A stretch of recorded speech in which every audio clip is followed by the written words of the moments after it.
गर्दाखेरि उसलाई घमण्डी भन्ला। तर म पनि एउटा मेकर पनि हो, मैले सेटमा जहिले पनि त्यो सेटमा हुन्थेँ म। उस्तै हेर्ने हो भने त त्यो सिनेमाको एउटा सिक्वेन्स मात्रै जुन राउटेको सेटमा जति दिन हामीले काम गर्यौँ जुन सिक्वेन्स थियो नि, त्यसमा यहाँ अहिले नेपाली फिल्म एउटा फिल्म बनाइरहेको हुन्छन् क्या होइन। उसले किन गर्यो त यो, उसले किन त्यो बलिदानलाई यत्रो ठुलो बनायो त? होइन यार, यसो म 1.5-2 करोडको फिल्म बनाउँछु होइन, र यति कमाउँछु भनेर सोचेन।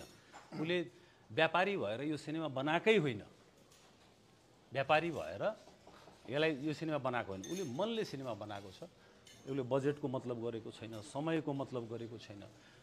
120 दिन सुटिङ होइन, अनि हरेक चिजहरूमा कहाँ कसरी गर्नुपर्छ। म यहाँ तिन यिनीहरूलाई देखेर कति दिन भइसक्यो, त्यो अलिक छिटो गर्नु पऱ्यो, के गर्नु पऱ्यो भनेर। तर कहीँ नडगाउने होइन।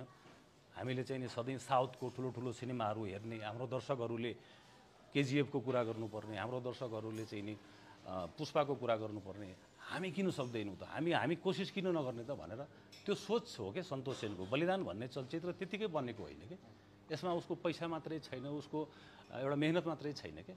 त्यो एउटा ठुलो मन, ठुलो मुटु राखेर दर्शकहरूले भनि पनि रहेछन् के। म अघि तलबाट आइरहेको थिएँ होइन, गाडी पार्क गरेर निस्किँदाखेरि 2-3 जना केटाहरू आयो, दाइ एउटा फोटो भने क्या। अब त्यो मार्क्स लाइन चिनिहाल्छ होइन, अनि सेल्फी लिनुभयो उहाँहरूले। अनि त्यस पछाडि बिग फ्यान दाइ भने मैले। अनि त्यसपछि बलिदान हेरेँ हामीले भने कि। अनि कस्तो लाग्यो बाबु भनेर सोधेँ। साउथको टक्करमा दाइ, साउथको भन्दा राम्रो भने, यही शब्द यही थियो क्या। म फेरि ढाँट्दिनँ, झुटो बोल्दिनँ होइन।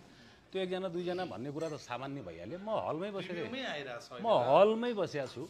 आज हेर्नुहोस् तपाईँको बुकिङको के लेभल छ, भोलिको बुकिङ कसरी गइराखेको छ। भर्खरै चाहिँ नि दसैँ सुरु भइराखेको छ होइन, अझै त कति दिन छ सिनेमा। र दर्शकहरूले साह्रै माया गरेका छन्। र सिनेमा एक्सन मात्रै नभइकन बलिदान भन्ने सिनेमा तपाईँको एउटा चाहिँ नि कस्तो भन्दाखेरि यसमा आमा भन्ने चिजलाई देखाइएको छ कि। म सुरुदेखि यसमा जोडिएको भएर म केही चिजहरू मलाई बढी यसको सब्जेक्टदेखि लिएर हरेक किसिमको ज्ञान छ क्या। आमा सबैको आमा हुन्छ हो, सबैको आमा हुन्छ। आमाभन्दा ठुलो कोही छैन हो। जन्मिँदाखेरि आमाबाट जन्मिन्छ, अनि टेक्दाखेरि धरती टेक्छ क्या, त्यो धरती आमा हो कि। त्यो दुइटै आमालाई एउटा चाहिँ नि महत्त्वका साथमा बनाइएको फिल्म हो यो। सिनेमालाई कसैले बुझ्ने हो भने घरको आमा, त्यस पछाडि हाम्रो धरती आमा, दुइटै आमा